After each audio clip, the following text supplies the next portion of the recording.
Assalamualaikum warahmatullahi wabarakatuh. Salam sejahtera. Nah, jadi pada kesempatan kali ini kita melanjutkan pembahasan soal USP Matematika Peminatan. Sekarang kita lanjutkan nomor soal 9 sampai 16. Nah, untuk soal pertama nomor 9, himpunan penyelesaian pertidaksamaan 2 log x kuadrat min 3x tambah 2 kurang dari 2 log 10 dikurang x. Untuk x yang bilangan real itu berapa? Nah, jadi ini kita masuk di pertidaksamaan logaritma ya. Pertidaksamaan logaritma itu ada di materi logaritma kelas 10 Matematika Peminatan. Untuk menyelesaikan soal ini, jadi konsepnya sama aja dengan persamaan logaritma. Jadi kalau basisnya sudah sama, maka kita tinggal ambil numerusnya ya. Nah, jadi kita ambil numerusnya karena ini basisnya 2 lebih dari 1, maka tanda pertidaksamaannya mengikuti. Jadi x kuadrat min 3x tambah 2 itu kurang dari dengan 10 kurang x. Nah, kita kumpulkan suku-suku sejenisnya. Jadi ini sama dengan x kuadrat min 3x, min x-nya kita pindahkan, ini jadi tambah 2, 10, pindahkan jadi negatif, dikurang 10 kurang dari 0. Jadi ini x kuadrat min 2x, min 8 kurang dari 0. Nah, kita cari dua bilangan kalau ditambah hasilnya min 2, kalau dikali hasilnya min 8. Nah, itu adalah min 4 dan 2. Jadi x kurang 4 kali x tambah 2. Seperti itu. Nah, selanjutnya kita cari pembuat 0. Pembuat 0 berarti ini x sama dengan 4 atau x sama dengan min 2. Nah, seharusnya selanjutnya itu kita gunakan garis bilangan. Nah, ini mungkin kalian masih ingat dengan pertemuan sebelumnya. Jadi karena tandanya itu kurang dari dan koefisien kuadratnya itu positif, maka kita dapatkan ini sama dengan x lebih dari min 2 kurang dari 4 ya. X lebih besar dari pembuat 0 yang paling kecil dan kurang dari pembuat 0 yang paling besar. Kita dapatnya seperti itu penyelesaiannya. Nah, tapi ingat di logaritma itu ada syaratnya. Jadi numerus ini harus lebih besar dari 0. Jadi syaratnya yang pertama, x kuadrat min 3x tambah 2 itu harus lebih besar dari 0. Nah, ini kita faktorkan, berarti kita dapatkan x dikurang 1, x dikurang 2 lebih besar dari 0. Nah, ini berarti kebalikan dari sebelumnya ya. Kalau sebelumnya kan kurang dari. Kalau ini lebih dari, maka kita dapatkan pembuat nolnya itu kan berarti 1 dan 2. Nah, karena tandanya lebih dari dan koefisien kuadratnya ini positif, maka kita dapatkan di sini x kurang dari 1 atau x lebih besar dari 2 gitu. Jadi kalau tandanya lebih dari atau lebih dari sama dengan, kita buat x-nya itu intervalnya terpisah seperti ini. Kalau kurang dari, x-nya nyambung ya seperti ini ya. Jadi x lebih besar dari min 2 kurang dari 4. Jadi x-nya berada di tengah-tengah gitu. Nah, syarat yang keduanya yaitu 10 kurang x ini juga harus lebih besar dari 0. Berarti kalau min x yang kita pindahkan, ini jadi 10 lebih besar dari x, atau x itu kurang dari 10. Nah, kalau kita gambarkan garis bilangan seperti ini, tadi kan kita dapatnya ada min 2, ada 4, terus ada 1, ada 2, dan ada 10 di sini. Jadi kita dapatkan solusi penyelesaiannya adalah x lebih besar dari min 2, kurang dari 4. Nah, berarti di sini. Lalu syarat yang pertama, x-nya kurang dari 1 dan x-nya lebih besar dari 2. X kurang dari 1, x lebih besar dari 2. Seperti ini ya. Oke, berarti di sini kalau kita lihat daerah yang irisannya itu berada di antara min 2 sampai 1 dan 2 sampai 4 ya. Nah, kita cek lagi untuk x kurang dari 10. Nah, x kurang dari 10, maka kalau ketiga daerah penyelesaian yang kita gabungkan, irisannya tetap berada di min 2 sampai 1, 2 sampai 4 ya. Jadi kalau 1 sampai 2 itu tidak masuk. Ini hanya berada di daerah penyelesaian aja. Nah, masuk dalam solusi penyelesaian tidak memenuhi syarat. Tapi kalau 4 sampai 10 ini tidak masuk dalam solusi penyelesaian, tapi masuk di yang ini, kurang dari 10 dan lebih dari 2 gitu. Maka kita ambil irisan ketiga daerah ini, yaitu berada di antara min 2 sampai 1 dan 2 sampai 4. Maka himpunan penyelesaiannya adalah x lebih dari min 2 kurang dari 1, yang ini ya, atau x lebih besar dari 2 kurang dari 4. Maka jawabannya adalah yang A. Gitu. Nah, kita lanjut soal nomor 10. Jadi ada masalah seperti ini, return itu adalah keuntungan dari suatu investasi, keuntungan ya. Jadi sebagai contoh, jika investasinya berupa tabungan di bank, maka return itu adalah bunga bank. Jika investasinya itu berupa kepemilikan saham pada suatu perusahaan, return dapat berupa kenaikan harga saham maupun hasil bagi keuntungan perusahaan. Jika return itu diperoleh diinvestasikan kembali, hubungannya sebagai berikut. Jadi 1 tambah R sama dengan 1 tambah R pangkat T. Di mana R besar ini adalah return selama jangka waktu T. Dan R itu adalah tingkat returnnya per unit waktu. Nah, jadi ini ada masalah seperti ini. Ayah berinvestasi pada suatu perusahaan sebesar 10 juta dengan returnnya itu 15% per tahun. Saat pembagian keuntungan di tiap akhir tahun, ayah menginvestasikan kembali keuntungan tersebut. Maka kita nanti gunakan ini ya. Jadi kan ini return yang diperoleh itu diinvestasikan kembali. Kita gunakan ini berarti. Di akhir tahun ke T, investasi ayah itu bernilai 15.200.000. Nah, oke. Diketahui log 1,52 itu 0,18 dan log 1,15 itu 0,6. Nilai T itu berapa? Oke. Jadi gini. Pertama yang kita ketahui adalah investasi awal ayah itu 10 juta ya. Itu yang pertama. Ya di akhirnya itu 15.200.000 gitu. Lalu 15% ini itu berarti adalah R kecil. Nah, atau 15/100 atau 0,15. Nah, kalau mau mencari R besarnya, langkah pertama ini kan tadi return itu adalah keuntungan. Berarti keuntungan itu sama dengan investasi akhirnya dikurangi dengan investasi awal. Berarti 15.200.000 dikurangi dengan 10 juta. Ya. Jadi kita dapatkan 5.200.000. Nah, return atau R itu R besar, return selama jangka waktu T, itu rumusnya adalah keuntungan dibagi investasi awal. Jadi 5.200.000 dibagi dengan investasi awalnya 10 juta. Jadi kita dapatkan adalah 0,52. Maka kita gunakan ini 1 tambah R dikali 1 tambah R pangkat T. Jadi ini sama dengan 1 ditambah R besarnya adalah 0,2 sama dengan 1 ditambah R kecilnya adalah 0,15. Kita dapatkan ini 1,52, ini 1,15. Nah, untuk menyelesaikan persamaan ini kita bisa menggunakan logaritma. Kita sisipkan logaritma pada kedua ruas ini. Jadi logaritma 1,52 sama dengan logaritma 1,15 pangkat T. Dengan menggunakan sifat logaritma, maka ini T-nya kita bisa pindahkan ke depan. Nah ya, jadi ini sama dengan T log 1,15. Jadi kan di sini ini 10 pangkat 1. Jadi kalau logaritma tidak ditulis basisnya, itu basisnya 10. Ya, 10 itu kan pangkat 1. Jadi ini pangkat T. Jadi T bagi 1 T. Gitu. Nah, berarti T ini sama dengan log 1,52 dibagi log 1,15 ya. Jadi ini log 1,15-nya kita pindahkan, maka akan jadi bagi. Nah, kita ketahui di sini log 1,52 itu 0,18, log 1,15 adalah 0,6. Jadi log 1,52 0,18, log 1,15 0,6. Jadi dibagi kita dapatkan 3 ya. Nah, ini berarti nilai T-nya adalah 3. Jawabannya adalah B. Oke. Nah, seperti itu. Nah, 11. Oke, 11 berarti ini sudah masuk di materi vektor. Vektor itu juga materi matematika peminatan kelas 10 itu di semester 2. Diketahui vektor A itu 2i dikurang 4j dikurang 6k dan B, vektor B itu sama dengan 2i dikurang 2j ditambah 4k. Berarti ini ditulis dalam bentuk vektor basis ya. Nah, jika vektor C itu sama dengan 3 kali vektor A dikurangi setengah vektor B, maka vektor C itu sama dengan apa? Oke. Kita ketahui di sini tadi vektor C itu sama dengan 3 kali vektor A dikurangi setengah kali vektor B. Sama dengan kita masukkan vektor A-nya yaitu 2i dikurang 4j dikurang 6k dikurang setengah dari vektor B-nya adalah 2i dikurang 2j tambah 4k. Ini sama dengan 6i dikurang 12j dikurang 18k.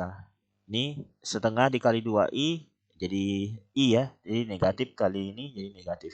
Negatif jadi positif, setengah kali 2 jadi 1j, tinggal j. Negatif ini jadi negatif, setengah kali 4 2. Nah, jadi ini k, 2k. Ya, kita dekatkan di sini yang vektornya ini vektor basisnya itu sama. Jadi 6i dikurang 12j ditambah j dikurang 18k dikurang 2k. Ini sama dengan 5i dikurang 11j ya dikurang 20k. Nah, gitu. Jadi jawabannya adalah Nah, yang C. Gitu. Ya. Oke, kita lanjut soal nomor 12. Nah, nomor 12 masih tentang vektor. Jika vektor AP itu sama dengan I tambah 5J dikurang 6K dan A itu adalah min 2,3,5. Jadi vektor titik A ini seperti ini ya. Nah, jadi untuk penyelesaiannya, jadi vektor AP kan sama dengan I tambah 5J dikurang 6K. Vektor AP ini kalau kita cari itu sama dengan titik P dikurang titik A gitu. Sama dengan I tambah 5J dikurang 6K. Nah, berarti ini P dikurang titik A-nya itu adalah min 2 tambah 3, 5. Jadi min 2I tambah 3J tambah 5K. Gitu. Nah, atau ini sama dengan nantinya P ini negatif jadi positif, negatif 3J, negatif 5K. Lalu kita pindahkan ya. Berarti I dikurangi 2I, terus 5J ditambah 3J, min 6K ditambah 5K. Ini sama dengan min I tambah 8J dikurang K ya. Nah, di pilihan ini disajikan dalam vektor dalam bentuk matriks baris. Nah, maka ini kalau kita sajikan dalam matriks barisnya, ini sama dengan min 1, 8, min 1. Seperti itu. Jadi titik P ini adalah min 1, 8, min 1. Jadi jawabannya adalah D. Nah, seperti itu.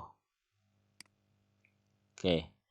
Lanjut soal nomor 13. Nah, masih tentang vektor ya. Jadi kita bisa menyelesaikan masalah seperti ini menggunakan vektor.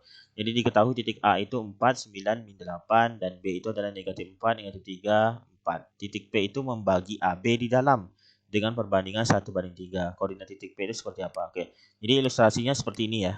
Jadi misalkan kita punya titik A, titik B seperti ini. Nah, titik P ini membagi di dalam. Berarti P ini berada di sini, di antara A dan B gitu, ya. Nah, jadi perbandingannya adalah 1:3. Ini 1, 3. Nah, untuk mencari titik P ini gampang ya. Kita bisa gunakan vektor. Jadi misalkan P itu adalah vektor P ini adalah vektor ini vektor posisi ya. Jadi titik P dari titik P ke titik asalnya gitu ya maksudnya. Vektor B itu maksudnya dari titik B ke titik asalnya, titik O 0,0,0,0. Ini kan tiga titik ya. Lalu A ini vektor A ini adalah vektor posisi dari titik A ke titik asalnya. Gitu. Oke. Nah, ini cukup mudah, berarti perbandingannya seperti ini. Jadi 1 ini kita kalikan dengan vektor B nantinya. Kalikan dengan titik B nantinya.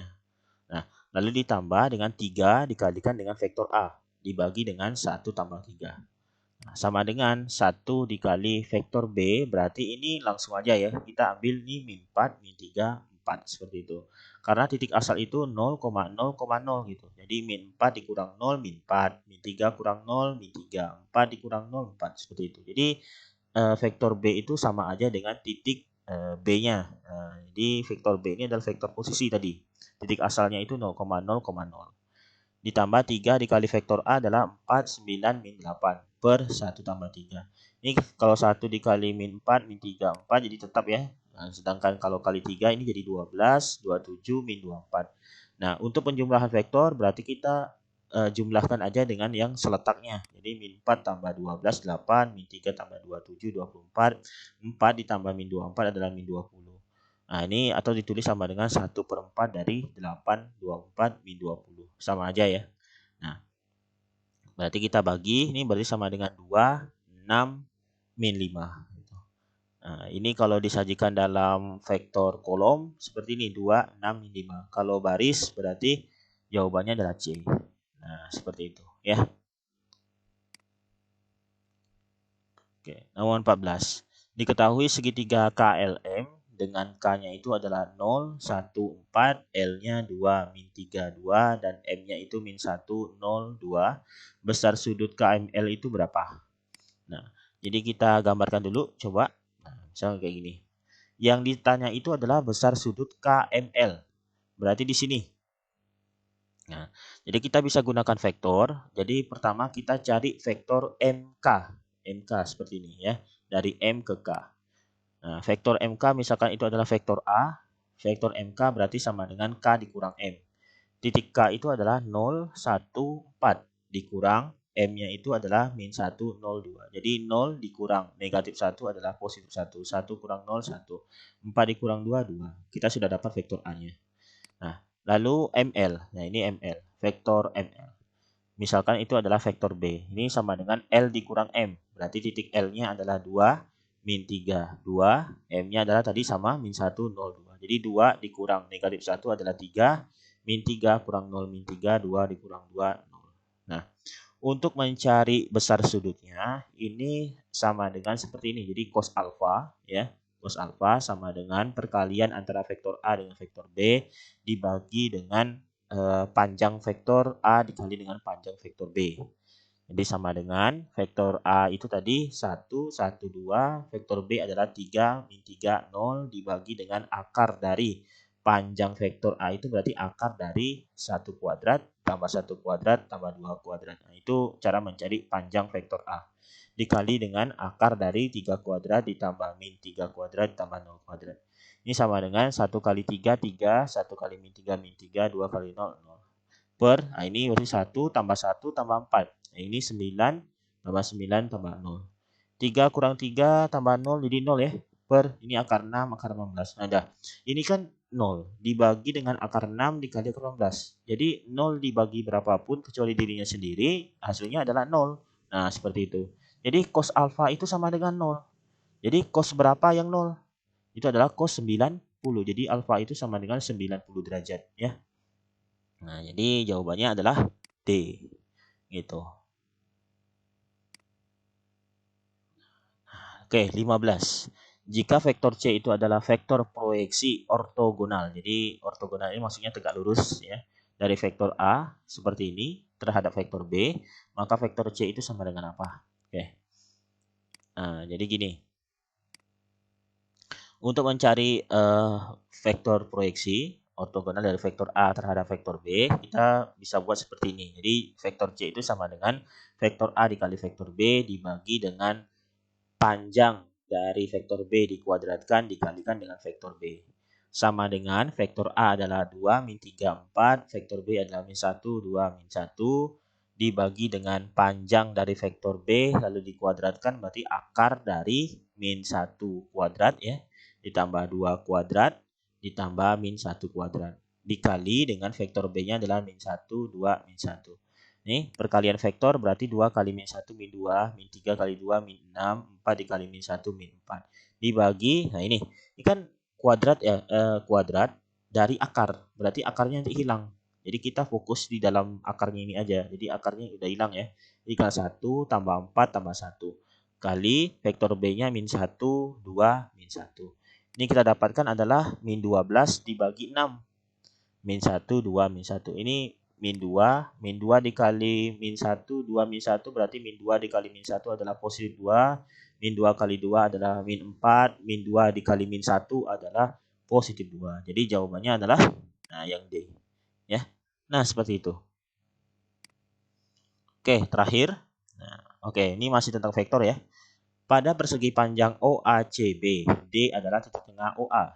P adalah titik potong CD dengan diagonal AB. Jika vektor A itu menandakan vektor OA dan vektor B itu sama dengan vektor OB, maka vektor CP itu sama dengan apa? Nah, berarti ini kita perlu gambarkan dulu ya. Di persegi panjang seperti ini OACB. Jadi perhatikan urutannya. OACB seperti itu. Nah, OA, nah ini berarti kan apa? Titik D ini berada di tengah OA ya. Lalu titik P itu titik potong antara CD dengan diagonal AB. CD. Nah, berarti seperti ini. AB berarti seperti ini. Nah, P berarti berada di sini. Nah, vektor A atau vektor OA itu berada di sini berarti. Jadi kalau gambarkan vektor ini harus ada tanda pandas seperti ini ya. Nah, lalu vektor B itu ada vektor OB seperti ini. Nah, maka arahnya ke sini ya. Oke, ini vektor B. Nah, kita akan mencari vektor dari CP ini. Nah, untuk mencari vektor CP ini, kita bisa cari dulu vektor AB. Nah, vektor AB. Jadi vektor AB itu nanti kita bisa gunakan aturan jajar genjang. Nah, kita mau cari vektor AB di sini. Maka kita harus cari vektor AO. Vektor AO ini berarti berlawanan dengan vektor OA ya. Kan vektor OA tadi itu kan vektornya A. Berarti kalau AO adalah negatif vektor A seperti itu. Nah, lalu kita cari vektor AC. Nah, vektor AC. Vektor AC ini sejajar dan searah dengan vektor OB. Maka ini sama vektor B bentuknya. Nah, dengan menggunakan aturan jajaran genjang, jadi aturan jajaran genjang tuh gini. Jadi hasil vektornya, hasil penjumlahan vektor ini itu berada di antara ini titik pangkalnya, berada di antara perpotongannya, dan ujungnya itu berada di sudut yang berseberangan di antara masing-masing ujung vektornya gitu. Ini sama dengan jadi vektor AB sama dengan vektor AO ditambah vektor AC sama dengan min A tambah B atau min A tambah B seperti ini ya. Nah, lalu kita lihat di sini. Nah, selanjutnya kita akan mencari, nah ini, kalau kita perhatikan di sini, ini garis CD itu kan dari titik C, titik sudut di sini ke titik D adalah titik tengah.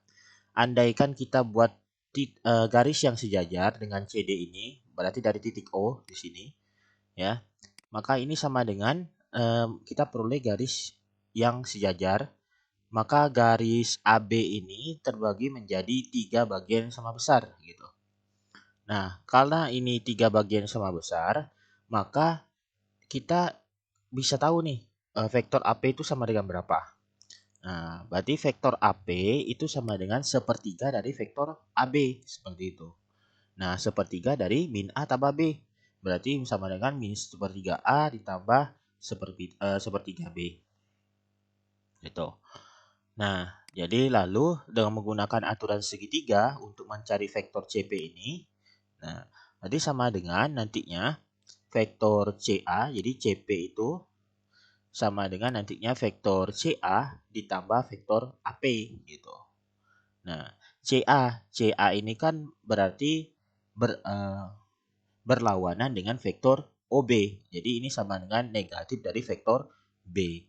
Ditambah vektor AP tadi kita dapatkan adalah min sepertiga A ditambah sepertiga B. Jadi sama dengan, ini sama dengan min sepertiga A dikurang B ditambah sepertiga B. Jadi kita samakan penyebutnya untuk yang ini berarti min 3/3 tambah sepertiga kita dapatkan adalah min 2/3 seperti itu. Nah berarti vektor CP ini itu adalah sama dengan min sepertiga vektor A dikurangi 2/3 dari vektor B. Jadi jawabannya adalah yang C seperti itu ya. Nah, jadi di penyelesaian soal 16 ini kita harus tahu vektor yang sejajar, vektor yang searah, sejajar walaupun tidak searah berarti nanti hasilnya berlawanan gitu ya. Seperti yang tadi itu. Nah, ini OA tadi kita dapatkan vektornya A. Tapi kalau AO, nah ini adalah negatif dari vektor A. Jadi berlawanan seperti itu ya. Oke. Nah, jadi di penyelesaian vektor ini juga kita gunakan aturan jajaran genjang dan aturan segitiga. Oke. Nah, itu pembahasan kita untuk soal nomor 9 sampai 16. Nanti kita lanjutkan kembali untuk soal nomor berikutnya. Cukup sekian. Assalamualaikum warahmatullahi wabarakatuh. Salam sejahtera.